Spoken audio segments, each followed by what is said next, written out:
Hi,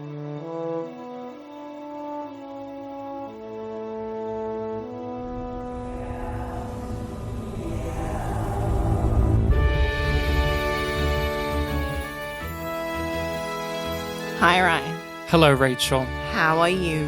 I am doing so well. I've been on a little bit of an adventure. How about yourself? I am here because you make me. That's marriage. That's marriage. You'll have to be with me on the occasion, Rachel. That's the law. And I have to be with you. You know, when you want your Gilmore Girls podcast, I'll be here. I don't like spending time with you covering Star Trek Discovery. What? But we're called Yum Yum Podcast because of a line of dialogue from Star Trek Discovery. So we must have some major affinity for the series overall. Yeah. But that doesn't mean that I like it. We have major affinity for the series, yeah, but that doesn't mean I like it. I like that. I like that rationale behind it. But I don't like the whole...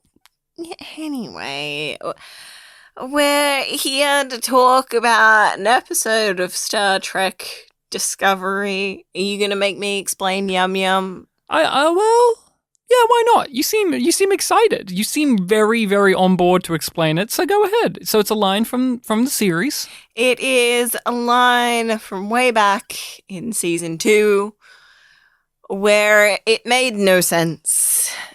And it still makes no sense, but you became obsessed. Because Commander Nandi's offered an opportunity to go and kill an antagonist. And her reply is, yum, yum. What a great line. And did you know for a fact that Michelle Yeoh, who was in that scene, she plays the Empress, the evil Mirrorverse genocidal fascist the one Empress. offering the opportunity. She was the one offering the opportunity. As soon as she stopped doing Discovery, she won an Academy Award. Just think about that. I do know that because you pointed out almost every single episode. I'm not saying that every single actor from this series is going to go on to win an Academy Award, but the science does prove on some level it could be possible. But we are not alone for this discussion, Rachel. We're not here just to review and rewatch episodes of Star Trek Discovery by ourselves. This is the final season, so we had to bring in some guests, and this time round we have a special someone from another Star Trek podcast, or at least a podcast that definitely goes through the experiences of being a fan of Star Trek. We are joined by the one and only John from Trek Profiles. Hello, how are you doing? Good morning, good afternoon, good evening, wherever you may be, so dispersed around the world. It's a pleasure to be here with you. And it is nice to have you here. We had you way back in the day to talk about an episode of Babylon 5, but now we have you on to talk about an episode of Star Trek, which is important because you do host a Star Trek podcast. So could you please tell us a bit about yourself and what you do? Yeah, of course. I'm a lifelong Star Trek fan. Grew up watching it, cross-legged, sitting at my grandfather's apartment on his black and white TV because he would let me watch it, whereas my parents were like, get that stupid thing off TV. There was never a time I was not a Star Trek fan, and I've loved it ever since. I got into podcasting in, I want to say 2018, I guess, 2017, 2018. And I do a show called Trek Profiles, which is a Star Trek podcast, but it's not really about Star Trek. It's about Star Trek fans. I interview people whose lives have been touched by Star Trek. And these are cases where Star Trek made something happen in the real world for somebody. And that's the stories that I bring. So it's basically an interview/chat show. And we talk about why Star Trek matters to people and what about it had an influence on them. And how did Discovery impact your life? So we were talking before we began recording that I'm old enough to have been in the theater when Star Trek The Motion Picture came on. And I was a child. I was 9 or 10, somewhere around there. And I was already deep into Star Trek. And I had to raise my own funds to buy the ticket for the movie. And I had to buy enough to cover me and my mom because she wouldn't let me go by myself, obviously. And that was just a whole thing. I had to carry packages for people from the grocery store. Anyway, there was this magical moment sitting in the theater watching the opening scene of Motion Picture with the Klingons and the giant blue cloud. And hilariously, as a little diversion, remember, this is in the days before like everything was like teaser trailers and internet and everything. So I was like, who are those guys who stole those ships from the Klingons? Because those don't look like the Klingons from the show. So anyway, watching that moment, you just have this feeling like it's happening. It's here. I can't believe I'm watching new Star Trek. Like it just, I mean, nowadays they're remaking everything. And they didn't really do that in 1979. So it was just a magical moment. And I had another moment like that watching the opening of 2009 with the Kelvin movies. Captain Robau, understated favorite, by the way. Love that guy. And I had the same thing watching Discovery on TV, just watching those first couple episodes, walking through the desert, making the big delta in the sand, as the first episode starts, and just thinking Star Trek is back where it belongs on TV, because I feel like the Star Trek format is not really a movie format. It really is a TV format. And I was just so excited to see it. And I was just super jazzed at the beginning. And honestly, the show turned out to not really be for me. It wasn't really my cup of tea, but I certainly watched all the episodes and enjoyed them for what they were. But it's not my favorite.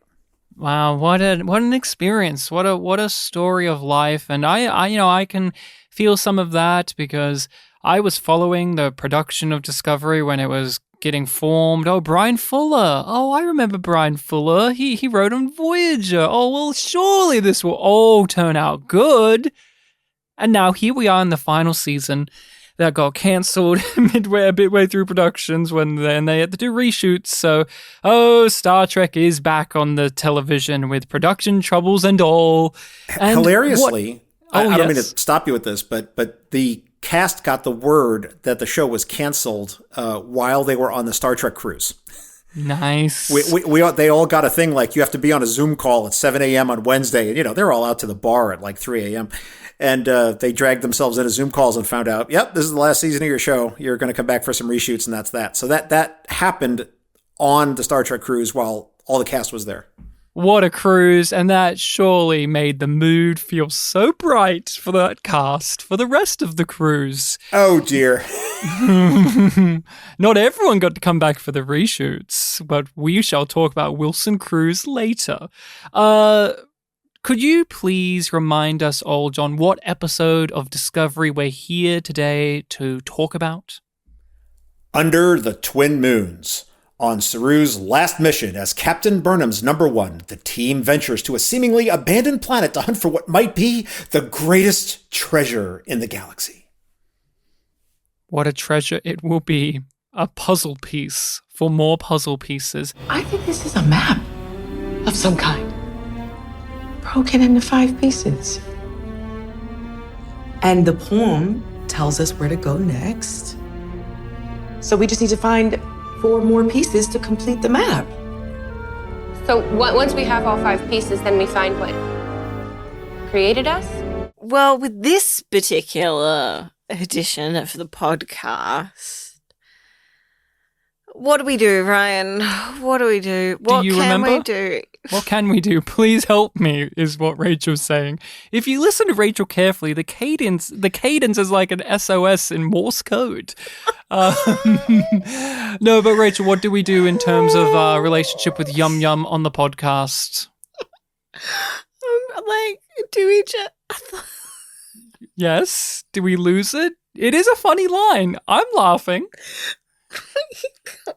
The listeners are laughing. We're all laughing about how funny that line is. But what do we do in terms of it being a moment of an episode? I can't even with this episode. You can't even. There's too many to choose from. It's just so stupid, Ryan. The whole episode is the Yum Yum moment. The Yum Yum moment. Yeah. No, the Yum Yum moment of this episode is Saru running. Oh, him just running really fast? Yeah. Do you want to elaborate on that? That seems like a logical move. They set it up in season 1 that he could run real fast, and they paid it off 4 seasons later. It just looks so stupid. But he's an alien. It doesn't, like, it makes sense, but it doesn't make sense, and it feels weird, which is what I love from a Yum Yum moment. It's extra great because, as I just made jest, they showed it in season 1 once, and then they've never done it again until now, and they won't do it again ever. So it's very strange, as you were saying, because it is a funny visual, but also it's not one that we can abide by because it's been in the show enough to be like, well, that's just how it is. It is a very particular thing that stands out, makes you giggle. This episode was actually very difficult for me for a Yum Yum moment because I like to choose a line of dialogue or send, like, you know, a conversation that they have, because Yum Yum was a line. But this episode is anti the Yum Yum line because... Dark comms, Ryan. Well... That was here. And you took it out of my mouth. Oh, really? Yeah. The fact that it's dark comms because the dark web, because the dark net, a fucking genius move, writers. What I was just going to express was the Yum Yum moment to me is often a line of dialogue, but this episode had like fucking whole scenes of stupid, silly lines, like the whole... Watch out for your actual head. Hey, it's under the feet, not the actual feet. It felt like we were watching Joss Whedon and Monty Python take over an episode of Discovery. The whole eyes peeled bit makes me want to peel my eyes. And Tilly genuinely asking, who lost a foot? Yeah. Who? It is a lot of stuff happening in this episode. And John, what was your Yum Yum moment or moments? Was there a particular thing or sequence of events that leapt out to you as particularly Yum Yum? I would have to say the moment when they say, a world like no other where two souls entwine. And in my head, because I'm an idiot, I'm thinking, they hid the progenitor tech at the Disney World Wedding Chapel? I'm sorry, I'm literally 12 years old, but that is literally what I thought when I watched it. And I remember that, and I was like, why are you thinking that? Would it be a better episode for next week if they went there? That would have been awesome. Film the Discovery crew at that location. It hasn't been modernized. It hasn't been like futurized at all. That survived the burn. Nothing else. So they hid the space Legos that unlock the secrets of the universe in the Disney World Wedding Chapel.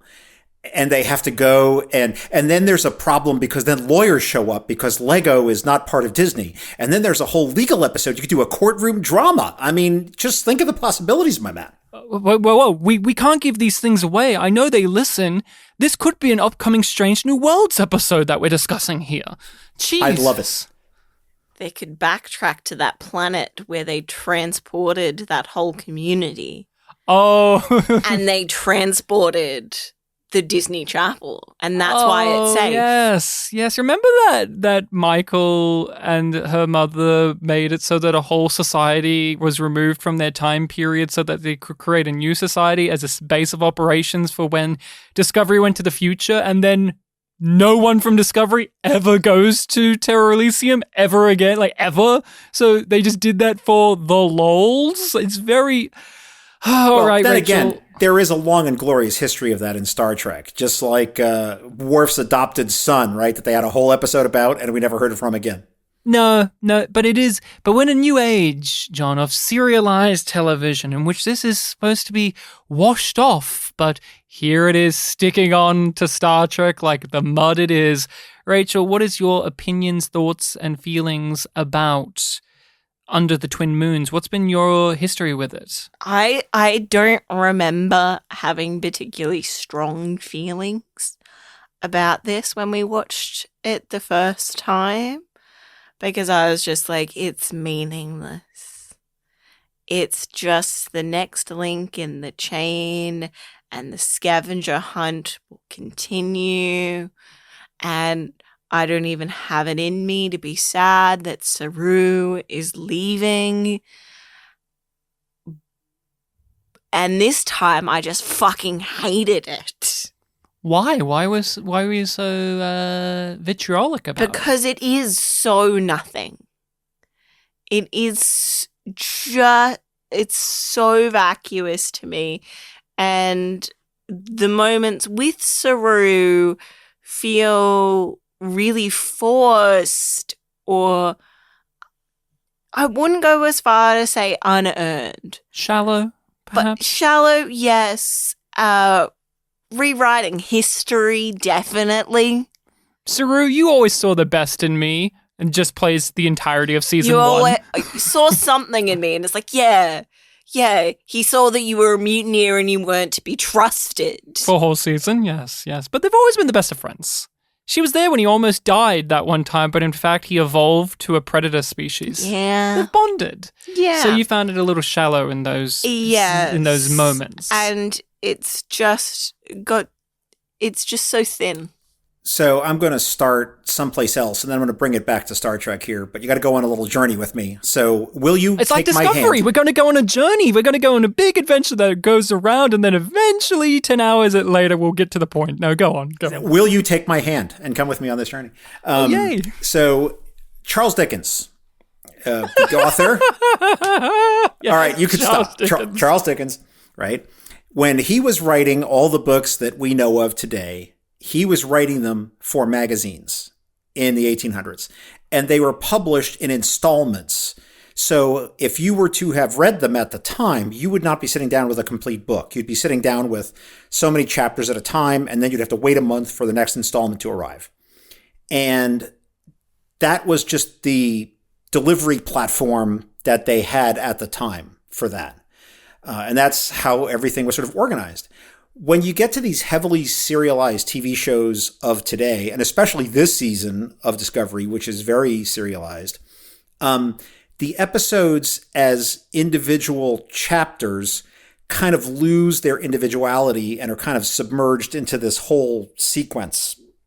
So it's not like, if you go back, and I'm not making a value decision here on one is better than the other, but if you go back to TOS or to TNG, you have the episode where they have the Western and it's all in their heads.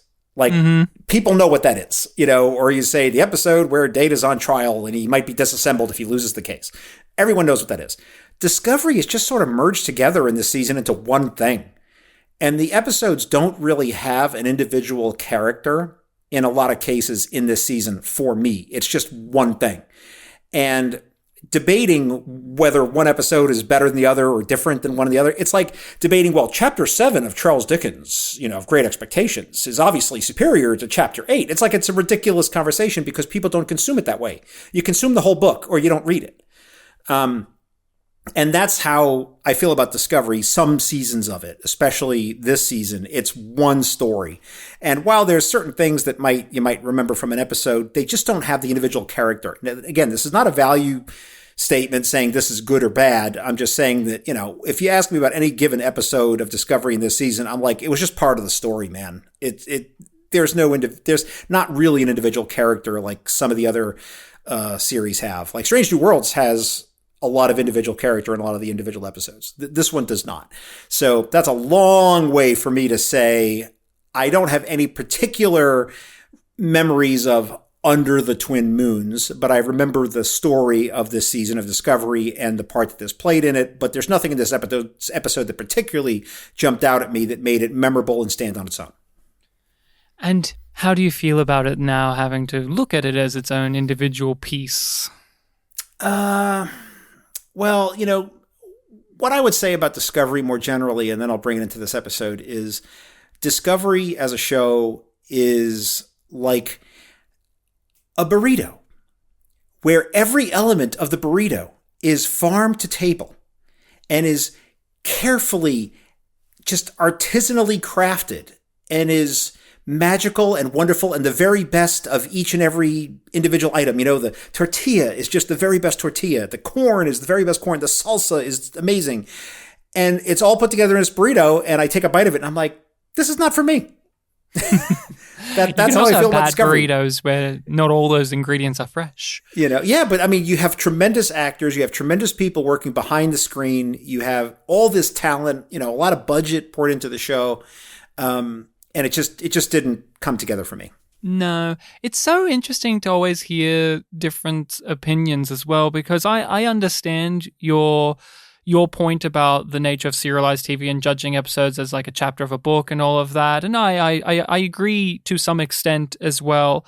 I feel weirdly enough on the opposite end of how the seasons cover this, where I feel like Discovery partway through wanted it to be a lot more, an episode has a somewhat self-contained Star Trekian plot, and we have the overarching plot in the background, like, oh, we're working towards the progenitor stuff, but really, this episode is an away mission. This is an away mission, and there's like a drama on paper about this being Saru's last mission, and the kind of interpersonal conflict of Michael and him about that. Like, Michael's coddling him a bit too much, and it's getting in the way of the mission. Like, that's just a normal episode of Star Trek, and it has, on top of that, we're on a scavenger hunt to find out the progenitor tech, but you would not say this episode overall, or even majorly, is about the progenitor stuff, the overarching story. That's just something that makes this story happen in the first place, which I think is different to the first two seasons, in which it's like a lot of the episodes were like bleeding over one after the other, even if it was messy. So I remember this episode because, my heart sank. They said, Saru, it's your last mission. You're not going to be around in the show. I did not know before watching the show anything about the production of it. I know that, COVID was happening, so that's obviously going to impede some stuff, but I didn't know that Doug Jones wasn't going to be in the season, basically. But my heart sank when this episode came, because that's what it was setting up. And I'm like, no, but he's the best character of the show. Any more delays, and I would have started to wonder if someone was stalling his final day on board. Just as well I haven't found anyone to replace you yet. I am pleased that the schedule has afforded me one last mission to say goodbye. Tilly is here. Yep. Rachel. She's back. She's on a break from the academy, and everybody is talking about how she's back, and thank the recruits and cadets for letting you go. And it's just nothing to me, because we haven't really gotten to see her at work at the academy, and she's talking about all of these things that she's enjoying about being back there, and we haven't seen any of that. We saw her bitching with her co-worker about how they need to get their shit together. And don't forget, that scene was more focused not on her the crush. work, but her crush on that guy, not the work itself. But I want to counter you for a second there, Rachel. Do we need to see her be a teacher to feel like she has become a teacher? No. We had a whole episode last season about her little away mission with the cadets. Wasn't that enough? Like, there is elements to counter what you're saying, but I agree with you yet at the same, and here's why. I don't feel like her character has changed, even though she's changed careers. And in a TV show, we're talking about in a TV show, you kind of want to see that. You kind of want to see, like, especially in like a Star Trek show, I you want to see like how the career difference a little bit more. But in the way that she approaches her work, that would be the way that I would expect to see it. Is we've seen her be a mentor to Adira, and she's with Adira most of this episode. So if she was using more of the tools of being a teacher in dealing with this problem with Adira, and seeing the joy on her face helping Adira learn how to solve a problem, or like a different approach. But that's not what that subplot is. Raynor comes in. Yeah, we get Raynor who does that. At this point, I have to be on board with where Tilly's at. I don't think that her arc has really earned this. I kind of preferred the relationship she had with Saru wanting to become a captain, and both of them being these socially inept people who want to become leaders. And it shows that you can. If you have these shortcomings, you can still manage to work them in. It's not about overcoming them. It's about using them and adapting and strengthening yourself. And then for whatever reasons, they were like, well, we can't have Tilly in season 4, so we're going to shuffle her off to do a little backdoor pilot for the Academy show. And she's going to be a teacher now. And you can't help but shake off, at least you and I'm curious what John feels about this, of it's that thing where it became, well, if you can't do it, teach it, which I find to be a rather sad ending point for Tilly. It's like we spend 4 seasons of her working up her way to kind of get more comfortable with being like potentially a captain, and then in the last second she's like, I can't do it, I fucked it up one time, I'll become a teacher. So this is actually something that ties into what I actually do for my full-time job. One of the things I often find myself saying in the workplace is you could be the best race car driver in the entire world. It doesn't mean that you are any kind of mechanic. And I think that that's something that we see here.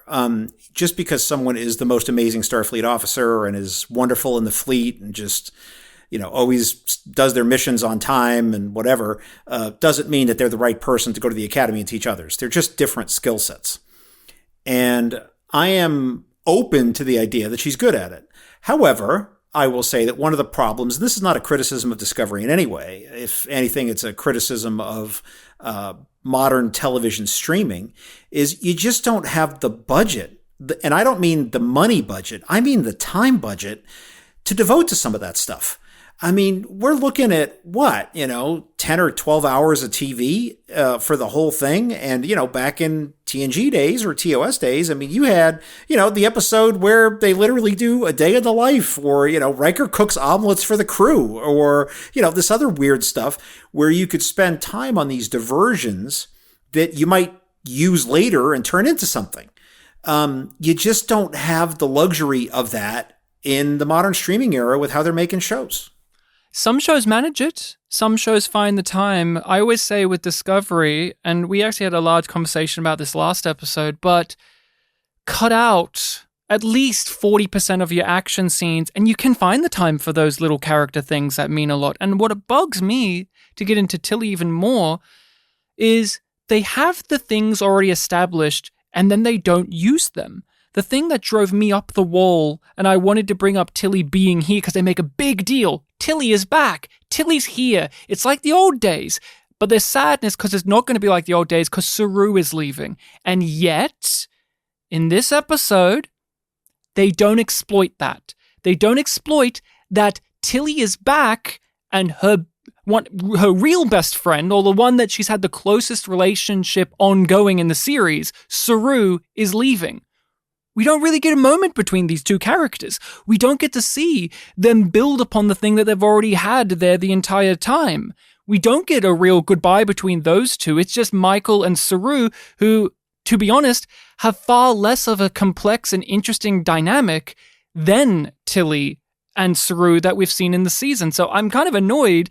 Tilly's here just to be one of 5 people who gives technobabble exposition. There's no heart to her being in the episode. That's clearly begging to be there. Like, it's a weird thing to try and talk about, the way that Star Trek Discovery spends its time, because I don't even think necessarily, like, you could change this so that Tilly's on the away mission. Yeah. That would be fairly straightforward. She hasn't often done that, and they usually keep her on the ship. But it could be, well, let's go do this trio that we've had since basically the beginning. And Saru's gone on away missions with Tilly in the past, and it's helped them become better people. And seeing that dynamic, and seeing maybe Burnham struggle with the idea that she's the remaining one on Discovery, that Tilly and Saru are finding purpose beyond it, and she's staying put, and like she's now like at the top of the food chain of Discovery, but how long will that be satisfying for her? That could be an interesting thing.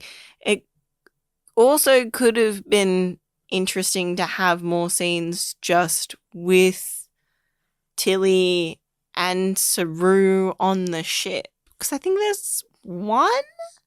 I couldn't recall. I'm sure it's in my notes, but that's how lackluster it is. Like, this is these two characters splitting off from one another, and I have no instant recall of them bonding over their friendship or saying goodbye. There when they're doing the brief. Yeah, but that's different to that's a group scene. Yeah, and that's different to saying farewell to one another for the time being. Yes, we don't get that. What I love about what you suggested is it ties into like what I struggle with this episode is it has a premise. It has the potential to have these deeper things, but it just doesn't dive in. Like you're saying, let's have Tilly down there. And I was thinking you could have Tilly down there to be the counter to Michael for babying Saru. Like Tilly's like, no, Saru, let him do his thing. Like you could have, what Star Trek has often done, the three-way relationship. That's always fun to see. But I think it just taps into, again, like one of the things that you and I have a struggle with the Discovery episode is we can see so clearly a story, an individual episode story, but it's hazy because they never gave focus to it. So it's just this blurry image of like, here's this away mission where we could have these things that you or I or John are talking about, but what do we have instead? Kung fu action scenes in a sacred place. Like, that's what we have instead. Yeah. And I find that less appealing. What I did enjoy about that scene, and I admit that this is a very meager level of enjoyment, is that it reminded me tremendously of the TNG episode Arsenal of Freedom, where they go down to the planet, and it's the planet basically of the weapons dealers. Yeah. And the away team is under attack by the little pods that are flying around, and they can't figure out how to stop the whole thing until they agree to purchase. That was the big insight. You just had to say, I'll buy it, and the attack stops.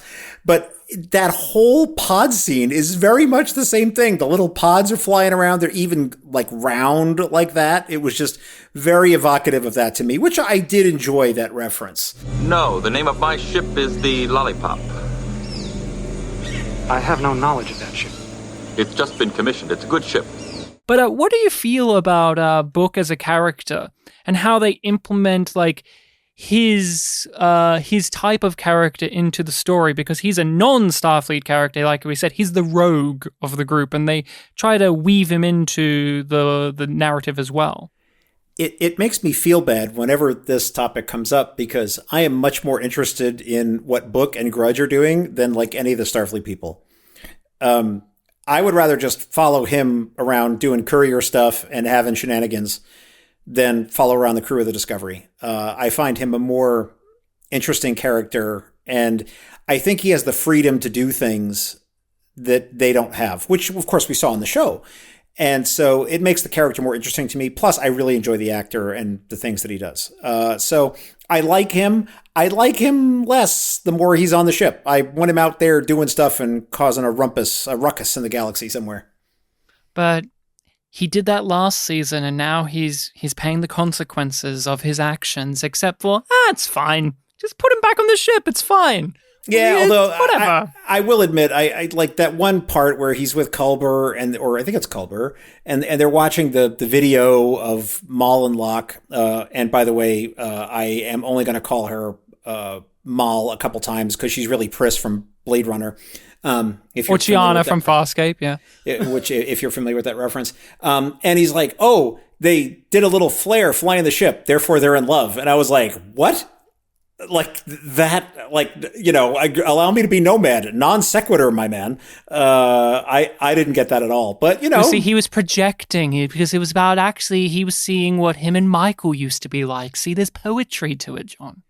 That was a random thing to say that makes it so that we understand the psychological profile of these villains we haven't spent time with. It's like in those crime movies where they're like, the crime, the forensic people, there's like 10 of them standing around a circle and they're all finishing each other's sentences. And by the end of it, they have the complete profile of the guy. It's, which is like science fiction. That was that. Rachel, Book, you felt similar in the past. Like, Book's charming. Like, the actor's very charismatic. He's got a lot of presence on the screen. But how does that carry on to this episode? I just kept on wanting them to deal with the fact that he is a convicted felon But they just like, oh, you did a naughty thing, Book. But you're here to help us, so have free reign of the ship.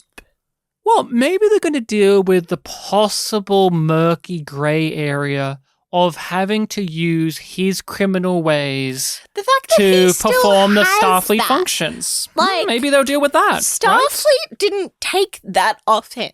He's had access to that the entire time. Yeah.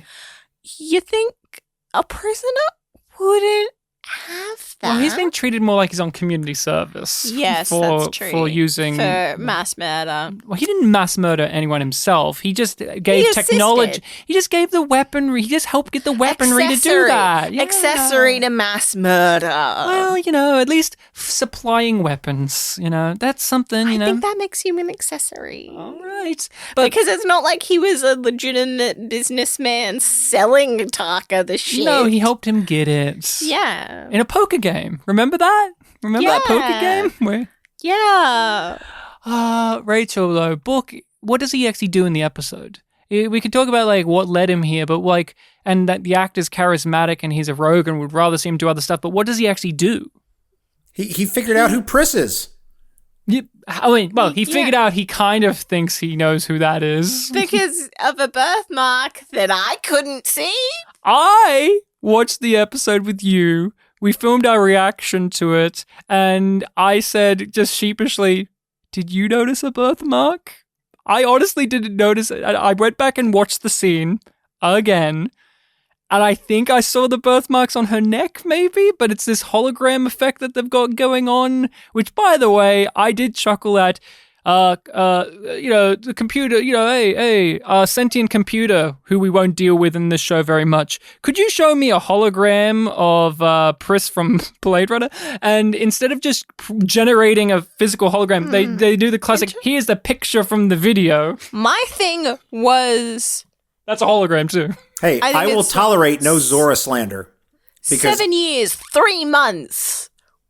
I can Well, listen Why to does 3 Annabelle months make Wallace that difference? do Zora for hours on end, and she could be reading the phone book, and I would be enraptured just listening to Zora. She's an Aussie like us. Yeah. So, we care about her too. We love her too. Thank God she's here representing us in Star Trek. She just needs to throw a few more cunts in there every now and then to really let the audience know where she's from. You weren't going to let that I was going to let it go. No one can. But I just... Zora, could you replicate me a sandwich? Marmite. No, a sandwich. Marmite. Vegemite, please. Vegemite. Vegemite. So I just... Book's so fascinating to me because he has this thing hanging over him, but no one cares because everyone likes Book. So it feels like it doesn't actually matter in any way. Like, no one's upset with Book from the actions of the last season at all. Like, everyone's over it, and yet it does hang large because it was a whole season's worth of activities from him. It feels like it should... It's the reason that he's not with Burnham. Yes. But in terms of what he does in this episode, he just says, "Oh, I have the dark comms. I'll chat to them." And then he chats to them, and of course, he has a personal connection in some highfalutin form because the universe is incredibly small and everyone knows each other. Everyone knows each other. Rayna knows these two. I thought that was good enough. I thought Rayna having a connection with these criminals is good enough, but no. Book's got to have one too, because he's a criminal. It's another reason for him to be invested in finding them, because, he lost his family. So now he's discovered a sister. Or daughter-like figure. Yeah. Or daughter-like figure, because remember, Cleveland Booker, he's taken on his identity, and, well, we'll find out more about that weird relationship, but yeah, it also the just... The Dread Pirate Booker? Yeah. The family. She's the closest thing to family I've got. They don't label the relationship. And... Of course, it gives Mole a personal stakes to fuck over Discovery going forward because he's with them. Yeah. So instead of just them being two carefree thieves in love who are running away, it now gives them a motivation to fuck over Discovery in the future because, well, we've set up the groundwork here by having a close relationship of some or closer relationship than previously established between characters here, because Rayna's a new character as well, so we can't really feed off of that in the same way as say, well, what happens if someone from Discovery, has a relationship with these antagonists? John, what do you feel about our new antagonists, these two characters that are so easy to read that Hugh Culber, the Doctor, and Book can just look at footage of their ship and just nail it. Just fucking nail it. Space Bonnie and Clyde, who are on their giant search for space Legos to find out the secrets of life, the universe, and everything. I love both the actors. I love both the characters. I still don't understand why she looks like Pris, but I love Eve Harlow. I think she's wonderful. Elias Tufexis, also wonderful. I wasn't really buying the relationship between them, but I did like each of the characters individually. And I enjoyed the fact that there's some low-down criminals doing criminal stuff, and I like that. All you've got is each other, and you're in way over your head. You need to walk away before it's too late. Can't win in a race with Starfleet. Wrong. We're already ahead. And it's them who should walk away. Diary's Romulan. Federation's got no claim to it. We saw first. Finders, keepers, and all that. But Maul and Locke, maybe there's something more to them. Maybe there is. Maybe they can be saved. Locke, he seems a bit reticent to do crazy evil shit. We don't know his species. They clarify that. It's a mystery. Oh, by the way, the Breen are getting up to stuff. We just casually said these things in the same scene. I don't know why. Whoops, drop that one in the same scene. Could it be? No, don't put that together, audience. The Breen. Not yet. No, the Breen. Everyone loves the Breen. Also, we're gonna mention the top races of Star Trek. We're gonna mention Grey about 15 minutes before we say we're going to Trill. No, just drop it in, Rachel. They set it up, and they paid it off, so we can't wag our finger. Exactly. They I set can stuff wag up. my finger at the really obvious ADR. Oh. This episode had a lot of ADR. I particularly liked when it was Saru and Michael having a 45-second long conversation as we looked at trees. Yeah. Yeah. I just love this stuff about TV when you look at like how things are put together and you're like, oh, they had to fix something here. So let's just get something didn't work. Let's get this shot of trees and get the actors to record some lines to fill in stuff that we didn't have or hasn't survived the edit. I do want to say one thing about when they're down on the planet, which is when they first beam down Burnham and Saru, and there's that shot of the Citadel off in the distance, so they're kind of on top of this cliff looking down over it. It was very reminiscent to me of like an old school TOS matte painting, which I really appreciated. I mean, I know it's not, but it sure looked like one to me. I do want to just circle back around. We've mentioned him a couple of times, but Rayna is getting more time to shine in this episode, and he becomes number one by the end of this episode. He becomes number one by the end of it, but at the start, he gets chewed out, and there's a bit of a friction between, the bureaucracy and politics of it all and what real-life leadership brings to the table. And like, hey, on paper, maybe President Rillick's way is correct, but, in reality, when you're in the shit, maybe things aren't as squeaky clean as the higher-ups in the Federation and Starfleet may want it. And I don't mind that. I like that as a talking point, as something, a bit of friction between Rayna and the establishment. And it just kind of further cements like him and Michael have a lot more in common than either one of them are willing to admit, because we've seen Michael basically act like Rayna for 5 seasons now, and it always works out in the end. So I didn't mind that scene. I also like President Rillick as a character. I like having a political person in the show. So I liked having her be here at the start of the episode to basically chew Rayna out and get Michael to, point the finger. I thought that was really, really well done, because I like the kind of resistance from Michael about pulling the finger, but then pointing at it. Vance being like, come on. I've done shady shit too. Just do it. Like, yeah, we all know that snitches get stitches, but come on. Name names. Hello. My name's McCarthy. Could you please name names? And Michael's like, sure. And then I liked her performance when she did start to just let loose. She really was just like energized about like, I disagreed with him from the very beginning. I thought he was stupid for doing it his way. And just the look on Raina's face of just like, there she goes. Yeah. I feel like I like where he gets eventually. What I don't appreciate is how contrived his decisions as a character start to feel. Like him having this outburst. Like it's like all of the stuff with Raina makes sense on paper when you see the thing as a whole. He has this outburst at the meeting, at the disciplinary panel or whatever it is. They don't say court-martial. He's just stepped down. Just a thing. Just stepped down. And so he goes off at that and has his little whinge and, you know, proclaims how long he's been in service and all of these things. And it's just like, yeah, okay. Why are you still in Starfleet then?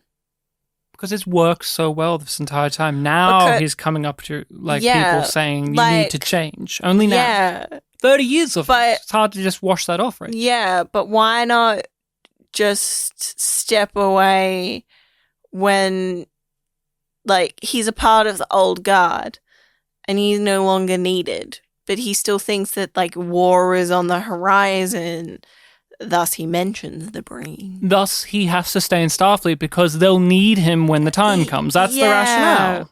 But then that's not the rationale that he actually has, because his actual rationale is revealed at the end of the episode. Because if what he said at the start of the episode was really his truth, then he wouldn't be a sympathetic enough person to become Burnham's number one, which is what you know is going to happen pretty quick in the episode. Yeah. When you get the whole, your number one needs to be someone who says no to you a lot, and you're like, well, there's only one character in the show currently saying no to Burnham. I legit thought that Saru was specifically going to name Raina. Oh, but he gets interrupted. He would have actually named Tasha Yar's descendant or something. As a dramatic device, I love the idea that they put somebody in the show who, the captain says, what we're going to do is we're going to tech the tech. And someone goes, that's a really dumb idea. We should not do that under any circumstances. That is amazing. You had McCoy do some of that in TOS. He did that every once in a while. In Berman era, you really didn't have a lot of that. You'd have characters like Q who would show up and do stuff like that, but you didn't really have the bridge crew going, Captain Picard, that is a dumb idea. Mainly Major Kira, probably. Kira would do, but again, she wasn't in Starfleet, really, Yeah, so she had the leeway, yeah. Yeah, so I just really love the idea that here was someone who's sort of in the club who's just this whole thing is absolutely stupid, and just gave something for the other characters to react to. So as a dramatic device, I was all about Rayner. I thought he added a little bit of habanero spice to the bridge crew. Yeah, I don't have as much of an issue with him either, and I don't mind how they handled his character in this, in which he's putting on a show for the disciplinary hearing, but at the end, we're going to learn more about what he actually holds dear, what his values are, and how Michael feels even more certain of her decision because everything he's saying is basically in line with how we've seen her character go throughout the entire series. And I don't mind him overall. I think it's just he falls into what we've said before, the pattern of a Discovery character that comes in to question Michael or question Michael's ways or buck up against them, but by the end of the show, they're going to agree with her. We see that happen. The Admiral was that in season 3. Rillick was that in season 4. And now look where they're at, where they're like, why didn't you listen to Michael? So I enjoyed Rayner because I knew a lot of guys like that when I was in the military.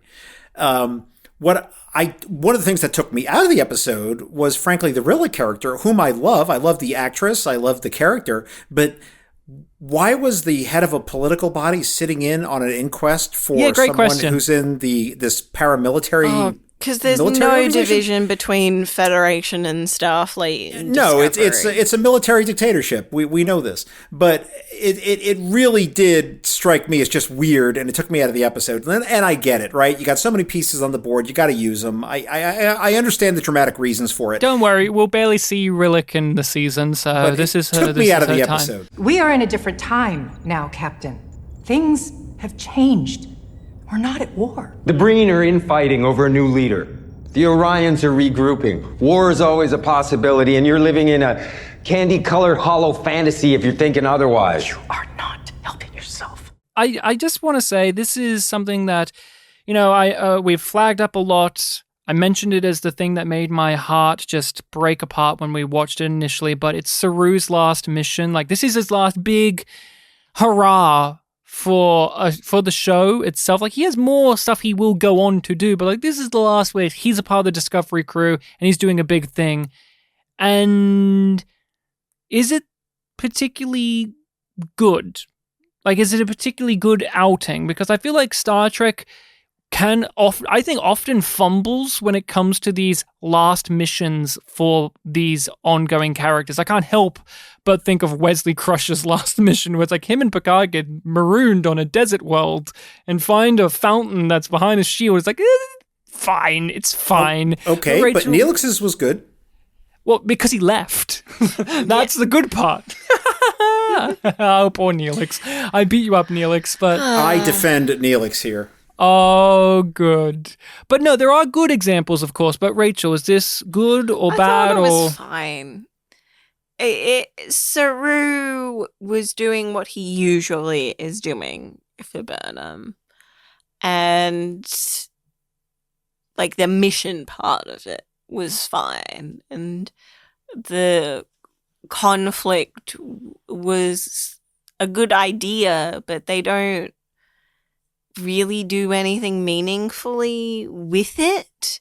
They're just like, this is a thing, and then immediately deal with it. But there's, like, the show is using all of these tools to indicate that there's more gravitas to that moment than I felt.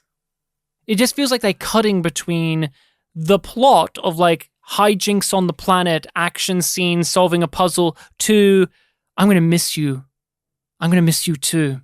Let's have our heads bop together. It doesn't come to a piece to me. It feels very dissonant, and these separate pieces that are just here because it fills out the episode. I wish that the conflict on the planet was solved or worked through using their expertise as characters and of their relationship. Saru's big galaxy brain, he's a smart guy character, is just to be like, hey, instead of just shooting it with our guns some more or running away, can we just, I don't know, just nuke, like, can we just grab our equipment and just fritz it out? Can we just do that, please? And they pause on it and like, is that a good idea? And then we need confirmation. That's a brilliant idea. Avant-garde, but brilliant. It's not. It's like one of the first things you think of in this situation. It made no sense. But I do want to say, the giant, creepy robot head with the lasers coming out of its 4 eyes, perfection. No notes. Loved it. Great design. Great design. I loved everything about it. It has that weird pose with the hand in the air and the head slowly turns. And I was like, it's going to shoot lasers out of its eyes. I feel it. It's going to shoot lasers. And yeah, it sure did. I loved it. Loved it. And I realize it might just be total fanboy stuff, but I did enjoy that tremendously. I had other problems with that whole sequence, but that part, A+.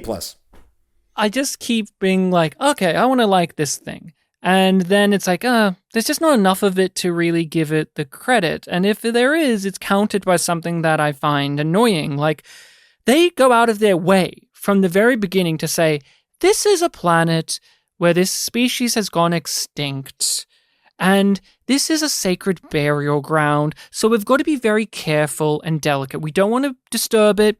We're not grave robbers. But there is a little bit of an ethical quandary of like, we want to get a MacGuffin, and how far are we going to go to get that MacGuffin? But we've set up like, here's the reasons why we can't just go in there easily. It's a very very delicate matter. And within 2 seconds, they're just firing guns and flipping and doing kung fu action scenes. And it's like, why did you even bother saying, like, it's a sacred burial ground, we've got to be careful? Like, at the end, they're slowly putting the statue back on with Saru's super strength, because remember, got to be delicate, got to be careful, this is a sacred burial ground, we're respectful of other... You were just doing flips and shooting guns there a second ago. Like, I just have a problem with it, where it's like, that's a story. Like, that's another one. It's like, that's a story where it's like, we want to find this specific thing in this place where we may have to be insensitive to the place's purpose and the yes, like, especially because there's the time pressure of Maul and Locke also on this path, and we've got to beat them to this thing for the greater good of the galaxy and the universe, right? But you don't necessarily feel like that's the reason why they're like, oh, well, let's just shoot things and whatever. In this episode, there's an unusually high number of almost lining up projected faces on faces. And we start that with Michael looking at the progenitor. Trying to line up their faces, and maybe there's something there. We're all because one. There's this shot where it's the progenitors in the foreground, then Michael, and then Saru behind. And it's just like, did they think they were saying something with that, or does it look cool? Which, I think it's just that they thought that it looked cool. But. On paper, it's saying something, but the episode itself is not getting into that. No. It just says progenitor from TNG, remember it's getting into the fact that we're, now officially searching for some Lego pieces that are going to be a map. The Lego pieces, there'll be a map to the location of the thing that made Saru and Michael be here in the first place. Mm-hmm. Like, all of us exist because of these people. All humanoid races. In the universe now, not just the galaxy universe. But before we move on, I just want to say one other thing, because I think I've had an insight. I enjoyed the entire chase little scene, and I said that it was because of the Arsenal of Freedom reference. I think it's because that's a cope, because it's referring back to some 90s Trek. If I took that scene on its own as just a modern piece of sci-fi, I would be like, these drones are ridiculously stupid. They just should have gone under the foot and blown them all up. The choreography of this makes absolutely no sense. So as a cope, I am saying it's a tribute to Arsenal of Freedom, because in the modern world, it makes no sense. Those drones should have eliminated them immediately. And also, it's easy to do that because Discovery kind of feeds you that as a thing in itself. Of a lot of its internal defenses are like, no, we're harkening back to Star Trek. Remember, this season is entirely based off of one random episode from TNG. The chase. Do you remember the chase? Well, we're harkening back to it. So a lot of these things that we're bringing up, the chase brought it up. So you can't really say that we're not doing anything, because we're doing something, we're exploring something a previous episode of a beloved series did before. John, do you like the chase? And how do you feel about it being the spine of Discovery's 5th season? So this is a preference. I fail, but I try to never to try to mistake my own preferences for what makes good Star Trek, quote unquote, objectively the world. But I always prefer when Star Trek is going out and telling us about new things rather than just trying to retread the old stuff again. I feel like, just as another example, like we've got the Klingons pretty well mapped out. I feel like we don't need an awful lot more of the Klingons. No more Klingons. We're good, Again with the Klingons. Right? But I mean... But you want more of Spock, right? We've got Spock pretty well mapped out, you know. I felt like this whole, like, with Discovery before it even began. Well, she's Spock's sister. You don't need that. What? You don't need Sarek giving her loving fatherly advice in the first episode? No, you don't. Now, I will say Lethe, I think, is the best episode of the first season of Discovery, in my opinion, bar none. And, you know, there's a lot, they did some great intricate thinking about how to tie all that together. And I appreciate the care that they put into that, but you just don't need it. You know, you can come up with something new and do a new thing. But we got Harry Mudd now. Yeah, we've got Harry Mudd. And it's like, I want Star Trek to be forward looking. And not backward looking. And then, of course, they decided to make this jump, you know, 1 billion squadrillion years in the future, or whatever it is, 1,000 years, 900 years, whatever it is. So maybe, you know, I want that, but not like that. So I don't know. But not chronologically, but I just want it to be about discovering new things. Like, we can always have like some new wild race or some interesting thing we've never seen before in Star Trek. You don't have to be constantly linking everything back to something that's already happened. That's just my feeling about it. We're on a search for one of the greatest powers ever known. The very thing that created us. I can't help but wonder, once we find it, once I understand it, is that where I'll find the answers? Is that how things make sense again? There's that sense of like the chase just exists, like the episode The Chase, all this progenitor stuff exists, not to be the source of deep discussion and interest from the characters in the episode, but just as the means for the characters to say, oh, wow, the episode The Chase has made it so that we can have puzzle pieces to find, and that the puzzle pieces are the thing that's more interesting to talk about for the characters than the actual implications of the chase. They're more interested in the scavenger hunt than the progenitors.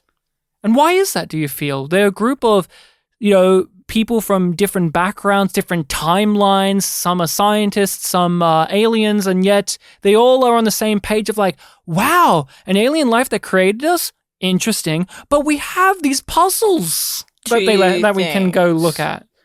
One, I think maybe the sort of in-show explanation is that we just need to find the thing before Mol and Locke do, because we need to secure it. That's our mission. So we're focused on that primarily. I think another aspect to it is that the chase itself doesn't deal with the implications of the revelation that it gives. And Discovery isn't interested in getting into the metaphysical or the philosophy of this situation, because it doesn't really dive that deep into anything. I just found it mind-boggling that we have a briefing scene at the end. Like, we have these characters talking about this situation. We have Saru, he's an alien who came from a background where another alien race pretended to be their god. And we have Stamets, who's like a scientist who, like, who can be very cynical about the way things are. We have Michael Burnham, who's obviously grown up in her Vulcan-like environment, and none of them have any difference of opinion about this entire thing. Like, not one of them is like perturbed by the idea of the progenitors. Not one of them doesn't believe it. Not one of them thinks like, what does this mean on a scientific? They're all just like, you mean that there's technology out there where we could create life? Ooh, that's it. Yeah, but there's a long and glorious history of this kind of stuff in Star Trek. I mean, you know, if you think about the episode Deadlock from Voyager, for instance, I think I had that right. And that's the one where we get like the alternate Kim who comes on board the other Voyager. And, you know, Janeway just says, weird's part of the job, get on with it. I got to tell you, that would be like lifelong counseling. Yeah, but that's the thing. People still bring up to this day that that's stupid and weird about Voyager. Like, that's the thing. That's a problem that people bring up. Just because Star Trek has had many problems like this doesn't mean that we can just say, well, that's what I was saying before. It has this internal thing of, well, Star Trek's done stuff like this before, so we can't be annoyed with it. It's like, this is the season, though, John. Like, this is the whole season is saying, we are going to re-examine this episode of TNG specifically, and they're not interested in really re-examining it or doing it. They just say, it's just like, here it is. as an excuse to do a scavenger hunt. And I hear what you're saying. It's weird. I get it. But that is like how Star Trek has been since the beginning. I mean, look at them dealing with the Genesis device in Star Trek 2. Oh, we can blow up planets and recreate them Bones however we choose. And guess what? Bones has a difference of opinion on it. Absolutely. He thinks but there's no Bones in this show. There's no one like that Bones in this entire... There's no problem with them being excited about the technology. It's that everybody is unquestioningly excited and nobody reflects on the implications of any of it. Or they don't even have varying levels of opinion on it. Because, no, it's like everybody is the same level of excitement. It's like if everyone was Spock about the Genesis device. That's what it was. That would be boring. Like, that would be less interesting. Like, even if it was just a one-sentence things from Bones, he can at least be like, oh, a voice of reason. Because me as the audience would think, well, that's a horrifying thing that could be unleashed upon the universe. And that's what I feel about the progenitor thing, where it's like, oh, by the way, billions of years ago, there was this one race who did some eugenics bullshit and created all of us to match their image. And it's totally cool. It's like, no, I should feel something. Shouldn't the alien from a culture who was enslaved by a race that pretended to be gods have a feeling that's maybe a little bit different to Adira, the person from the future, or maybe different from Paul Stamets, who's like very cynical scientist man, or maybe a difference of opinion from Hugh Culber? Like, all of them are just like, wow, new puzzle piece to solve. Like, we got a new MacGuffin to chase. That's like that's what makes it a little bit boring for me. It's like, I don't mind if they all want to be like cool science, but there's not much of a variety of opinions on it. Like, how's Tilly's opinion different to Saru's opinion? Or even Rayna. Oh, even Rayna, yeah. He doesn't seem to give much of a shit. He's just like, I just want to get after Mole and Locke. That's like his extent of care.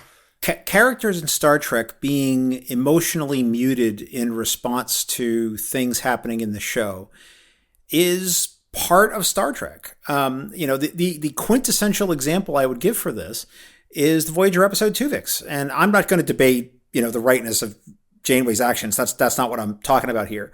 But it's that whatever Janeway does, one way or the other, characters on the show had to live with the fact that, like, man, that guy was living with us for 3 months and our boss just like threw him in the blender. And like, that's why you had to feel some kind of way about that. Yeah, and that's why it's another greatly infamous episode to point to of, like, potentially you could argue that's the failing of it not working, because, we could also argue if you bring up Tuvix, that's a very emotional episode. Kez is on the edge of tears in pretty much every scene because of how complicated this situation is. She has a different reaction and opinion to, say, B'Elanna Torres, or to Janeway, or to the Doctor. The Doctor has a difference of opinion because of his background as the Doctor to Janeway. Like, that's a difference. Like, they have differences of opinions and feelings about it, even if the end result ends with Janeway doing something that doesn't get referenced by other episodes.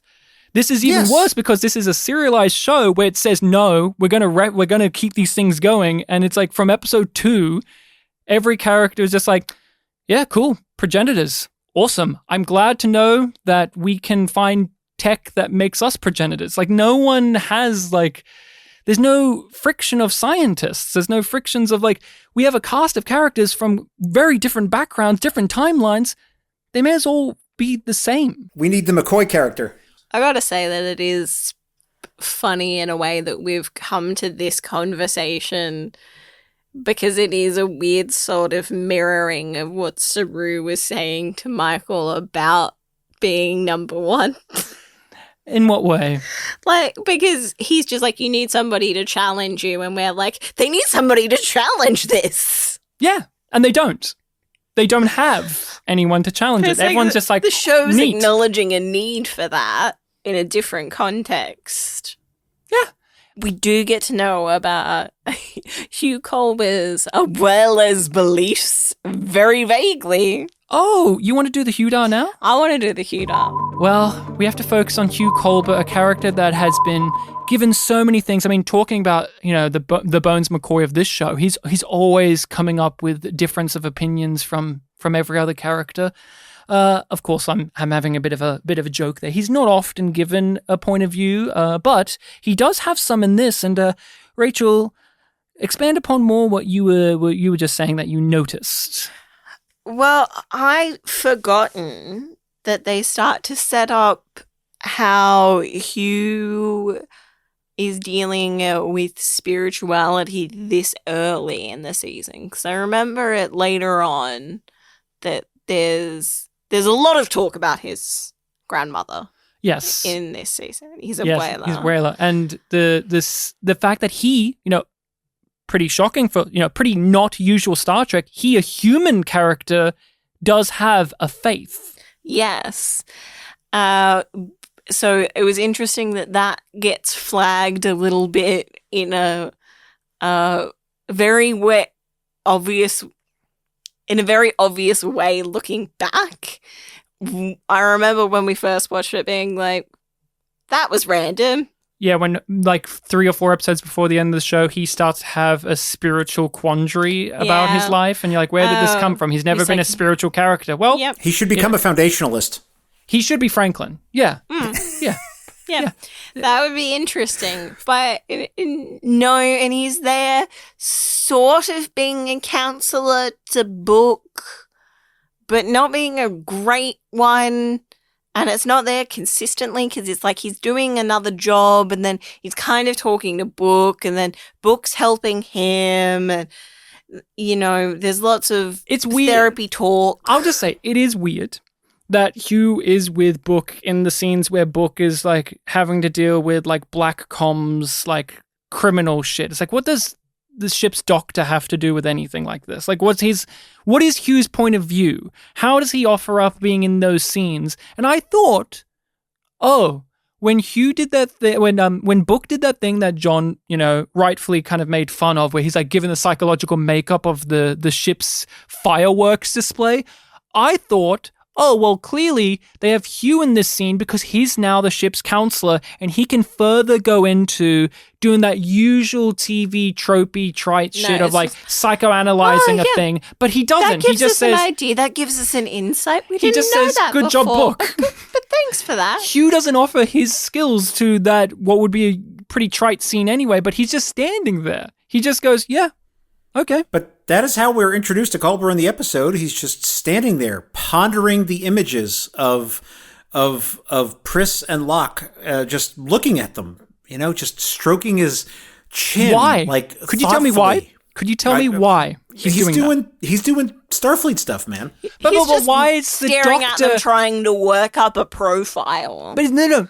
Is that what he's doing? Because the episode doesn't follow that. He's just standing, like, he's there looking at them. I thought he said something about, like, that's what he's doing. I guess. That they're, like, he's trying So to does he do figure out- that in the rest of the episode then? No. He goes along with Book. Who does, and Book does that. Like, Book's the one that actually gets into the psychological makeup of these characters. You want Hugh to have agency. I want him to participate in the plot. I want him to use these skills that they've brought to him and said about him and actually have it in the story, yes. He is a Ferrari that is stuck in traffic in first gear. The actor is capable of some tremendous acting. The character had a lot of potential. And basically, he just wasn't given all that much to do, and it was a waste of potential, both for the actor and for the character. They went through all of this effort to bring him back to life, and yet you can never sense that they had life in the character. This is a perfect example of what I was talking about before, which is that Discovery had all these incredible raw ingredients. They put it together into this burrito. I took a bite and I was like, This is a bit off. I feel like for me, I ordered a burrito and it has all of the ingredients of a burrito, but they tried to make chicken soup. Oh, Rachel. Is that and that's why you give it a yum yum, right? You just lick your lips. I like soup, actually.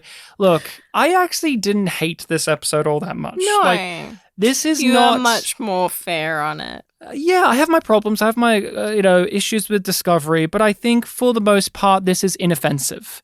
I think this is a lot. Yeah, it's very bland. It's inoffensive. I think the pacing is relatively quick in this episode. I think it's fine as an episode.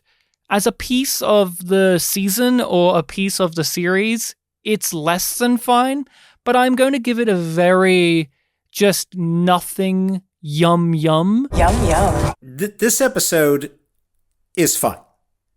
It's peak fine. It's not amazing. It's not, I hate it, burn it with fire. It's fine. But for Star Trek, I don't mind some Star Trek that's fine. So I'm going to give it a yum yum. Yum yum. I'm going to say another thing that I think is fairly obvious to anybody who's been listening, but I give this episode a yum yum. Yum yum. You give it yum yum? You loved it that much? No, Rachel, in all fairness. I give this episode a yum. I disliked it. Yum. I think it's time to know what we'll be watching next time. Rachel, do you remember? Do you remember what the next episode is? God, no. How could you forget? It's the episode where Wilson Cruz gets to act. I thought you meant the title. Oh, no, do you remember it? They go to Trill. Yeah, Trill, remember it?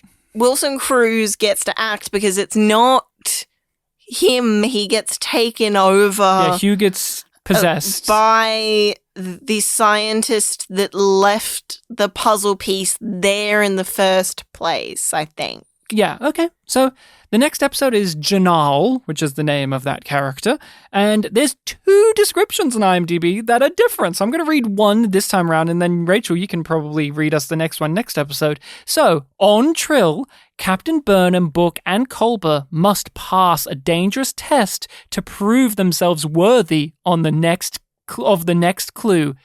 Adira reconnects with Gray, and Saru's first day as ambassador is complicated by his engagement to Tarina.